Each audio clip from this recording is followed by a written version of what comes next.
नमस्कार दोस्तों, कैसे हैं आप सब? मैं नीरू धामा स्वागत करती हूँ आपका आपके अपने YouTube चैनल धामा अकेडमी पर। आज हम लोग पब्लिक सेक्टर अंडरटेकिंग के बारे में बहुत सी डिटेल में चर्चा करने वाले हैं। क्या है ये पब्लिक सेक्टर अंडरटेकिंग? क्या इसके ऑब्जेक्टिव्स? क्या रोल, इम्पोर्टेंस, चैलेंजेस और एंड में कंक्लूजन। चलिए करते हैं स्टार्ट। सबसे पहले तो इस पीएसयू की फुल फॉर्म समझते हैं, जो कि है आपकी पब्लिक सेक्टर अंडरटेकिंग्स। नाम कई बार सुना है, लेकिन क्लियरिटी नहीं होती कि एक्चुअल में है क्या और ये कहाँ काम करती है, किस तरह से काम करती है, कोई आइडिया नहीं। लेकिन अगर मैं इसी को पब्लिक सेक्टर एंटरप्राइजेस बोलूँ तो थोड़ी सी आपके विजन में एक पिक्चर क्लियर होने लगती है कि अच्छा, पब्लिक सेक्टर एंटरप्राइज है या पब्लिक सेक्टर अंडरटेकिंग है तो शायद ये गवर्नमेंट से रिलेटेड होगी। तो जी हाँ, आपकी पब्लिक सेक्टर एंटरप्राइजेस और पब्लिक सेक्टर अंडरटेकिंग्स ये दोनों एक ही हैं और ये आपकी गवर्नमेंट ओन्ड बॉडीज होती हैं। अब सवाल उठता है, गवर्नमेंट ओन्ड बॉडीज कौन सी होती हैं? ऐसी कोई भी ऑर्गेनाइजेशन, लेट सपोज ये एक ऑर्गेनाइजेशन है, इसका नाम ए ऑर्गेनाइजेशन है, यदि इसके 51% और अधिक 51% और अधिक शेयर यदि आपके सरकार के हाथ में हैं, इफ 51% और मोर शेयर्स और share capital is owned by the government, तो इसका मतलब ये आपकी पब्लिक सेक्टर अंडरटेकिंग हो गई। इसके मेजर 3 पार्ट्स हैं, जो कि हम अपनी नेक्स्ट स्लाइड में देख सकते हैं कि आपकी पीएसयू बेसिकली 3 चीजों में डिवाइड है या 3 ब्रांचेस में डिवाइड है, जिसका पहला नाम है सेंट्रल पब्लिक सेक्टर एंटरप्राइजेस, जिसको हम सीपीएससी भी बोलते हैं। दूसरी आपकी है पब्लिक सेक्टर बैंक्स और तीसरा आपका आता है state level public enterprises. CPSE के अंडर ही 3 और सब कैटेगरीज है। यदि मैं इसको इस तरह से करूं तो यहां पे आपका आता है सीपीएसई,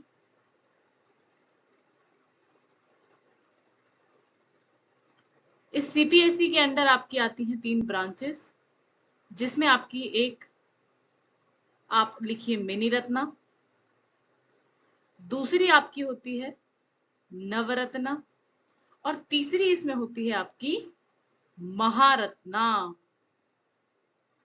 तो आपके सीपीएसई के अंडर आपका ये 3 चीजें आ गई।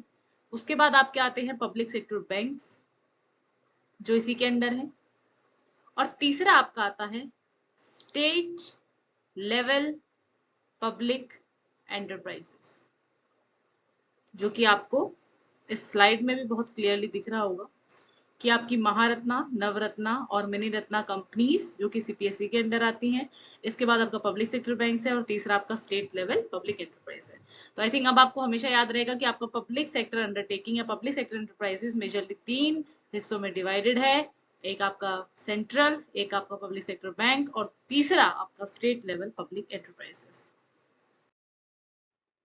These are some examples of your PSUs, जिसमें बहुत प्रेवलेंट हमने सुना होगा एनटीपीसी, इसके साथ एनबीसीसी है, एचपी हम सबके घरों में इसका इस्तेमाल होता है, इंडियन ऑयल आपको पता होगा, इसके साथ साथ आपका जो भारत पेट्रोलियम है, भेल है, इसके साथ साथ एनएचपीसी और बहुत सी अदर ऑर्गेनाइजेशंस इसके एग्जाम्पल्स हैं। Oil India limited is one of the example. Moving forward to the objectives of public sector undertakings, किस लिए बनती है, क्या इसके उद्देश्य हैं, किस तरह से काम करती है। तो बेसिकली पब्लिक सेक्टर अंडरटेकिंग्स को या पब्लिक सेक्टर एंटरप्राइजेस को बनाया गया आपके इकोनॉमिक डेवलपमेंट के लिए, और मेजर एम्फेसाइज किस पे किया गया? इंफ्रास्ट्रक्चर डेवलपमेंट और एक्सपेंशन पे। तो ऐसी फर्म्स, ये जो आपने जैसे नाम भी सुना है, ये सारी फर्म्स वो हैं जो हमारी भारत की अर्थव्यवस्था को बेहतर बनाने के लिए बहुत दिन रात काम करती हैं।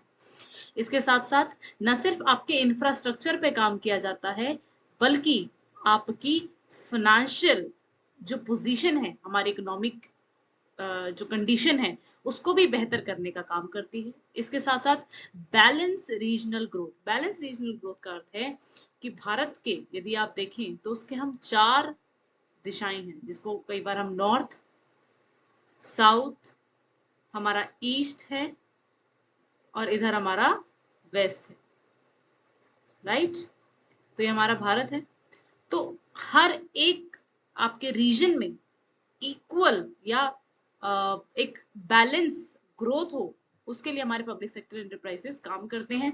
कई आपको यहाँ मिलेंगे, कई आपको यहाँ मिलेंगे, कई आपको यहाँ मिलेंगे, और वो कोशिश करते हैं कि सारे एक दूसरे से इंटरकनेक्टेड हों, ताकि रिसोर्सेज की जो सप्लाई है या जो इनकी सप्लाई चेन मैनेजमेंट है वो बरकरार रहे और वो बेहतर तरीके से काम करे।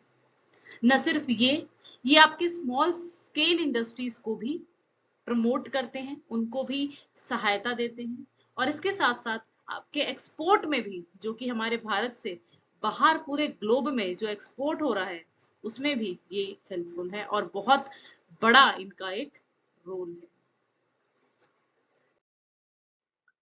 मूविंग फॉरवर्ड, हमारे भारत की इकोनॉमी में ये ऐसे कौन से ठोस कदम उठाते हैं जिसके लिए पब्लिक सेक्टर अंडरटेकिंग्स को हम या हमारी पूरी इकोनॉमी में एक बहुत बेहतरीन दर्जा मिला हुआ है या इनका एक बहुत इंपॉर्टेंट रोल है। तो वो क्यों है? उसके पीछे सबसे पहला कारण है कैपिटल फॉर्मेशन। जैसा कि मैंने बताया कि हमारे भारत में एक जो हमारी भारतीय अर्थव्यवस्था है उसमें कैपिटल फॉर्मेशन करना, या आप समझ लीजिए कि जो आपकी इनकम जनरेशन है उसका सबसे बड़ा सोर्स हमारा पब्लिक सेक्टर अंडरटेकिंग्स है। जैसे हमने नाम सुना है एनटीपीसी, भेल, ऑयल और सेल, ये इतनी बड़ी बड़ी ऑर्गेनाइजेशंस हैं और जो बहुत बड़े लेवल पर आपका प्रॉफिट कमाकर हमारे इंडियन इकोनॉमी को देती है। न सिर्फ ये आपकी एम्प्लॉयमेंट अपॉर्चुनिटीज को भी क्रिएट करती हैं, and that we all are aware of, right.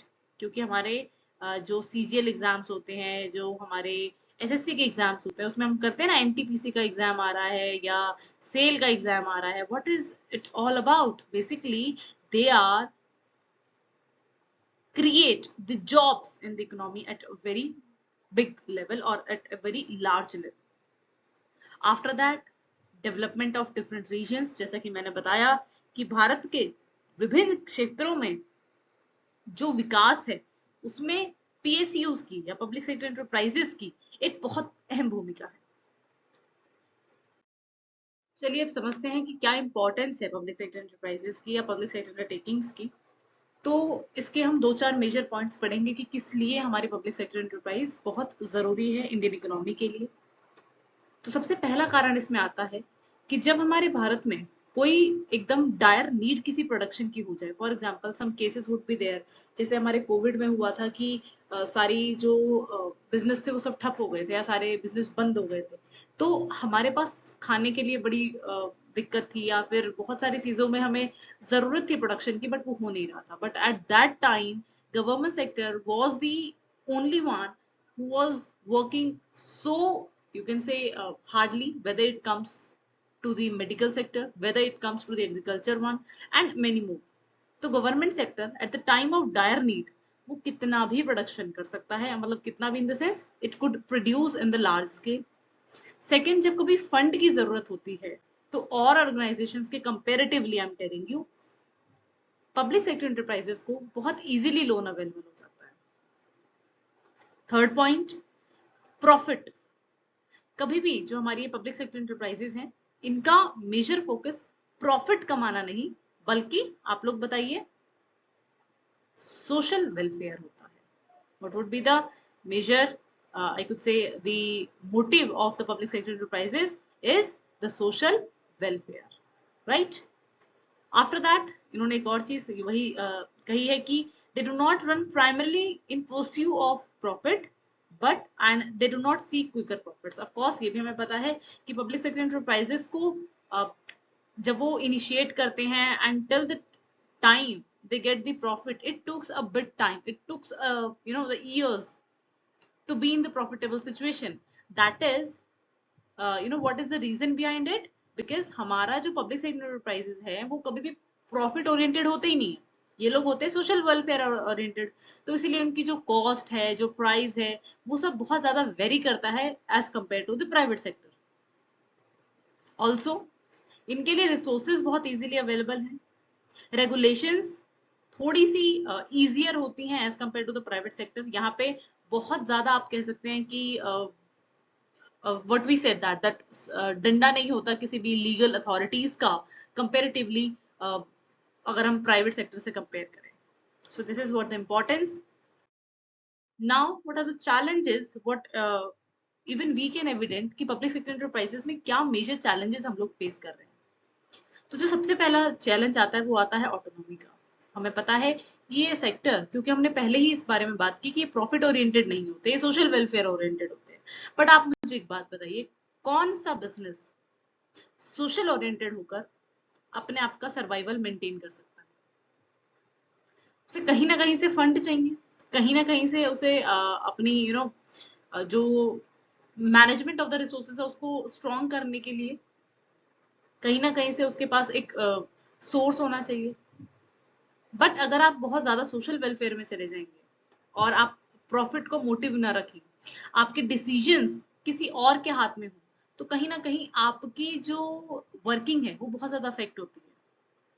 The same thing happened with the public sector enterprises कि इनके decision majorly ministry of, we can say the commerce ministry है या आपकी टेक्सटाइल है या इस तरह की जितनी भी मिनिस्ट्रीज हैं जिनके अंडर पर्टिकुलर कोई पीएसयू आता है, उनके हाथ में ज्यादा डिसीजन होती है कंपेरेटिवली दैट पर्टिकुलर ऑर्गेनाइजेशन. तो इससे क्या होता है, डिले होता है डिसीजन मेकिंग में, राइट right? और इससे आपकी जो बिजनेस अपॉर्चुनिटीज हैं कई बार वो आपके हाथ से निकल जाती हैं, जो कि शायद आप टाइम में रहते प्रॉपर डिसीजन अगर होती है, टाइमली डिसीजन होती तो वो आपके हाथ में हो सकती थी. तो लैक ऑफ ऑटोनॉमी हमारे पब्लिक सेक्टर में हम बहुत ज्यादा एविडेंट है भी और हम उसको देखते भी हैं. दूसरा है professional expertise. Why? Because we see कि हमारी ब्यूरोक्रेसी का एक बहुत हेवी इफेक्ट हमारे पीएसयूज पे है कंपेरेटिवली द प्राइवेट सेक्टर, जहां आपके स्किल्ड जो मैनेजर्स हैं या जो हायर अथॉरिटीज होती हैं वो काफी स्किल्ड होती है and they have to prove themselves at every stage of the promotion. But the same thing doesn't happen with the public sector enterprises. यहाँ आप लोग अपने लिंक से, अपने you could say sometimes with the time only आपको promotion मिल जाता है, but it nowhere relate to the skills you have, the capacity of taking decision making. वो कभी हमें इतना ज्यादा बॉदर नहीं करते पब्लिक सेक्टर एंटरप्राइज में.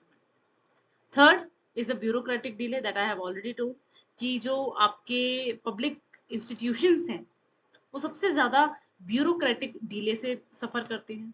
फॉर एग्जाम्पल, पहले एक बार वो मिनिस्ट्री में जाएगा, मिनिस्ट्री के बाद वो मेन जो आपकी कमेटी है उसमें जाएगा, उसके बाद जो आपके हेड मिनिस्टर है उसके पास जाएगा, फिर वहां से वो वापस आएगा, फिर वापस आएगा, फिर वापस आपकी जो आपकी पर्टिकुलर कंपनी है उसमें एंटर करेगा और उसके बाद आप किसी चीज की डिसीजन ले सकते हैं. तो ब्यूरोक्रेटिक डीले बहुत ज्यादा है.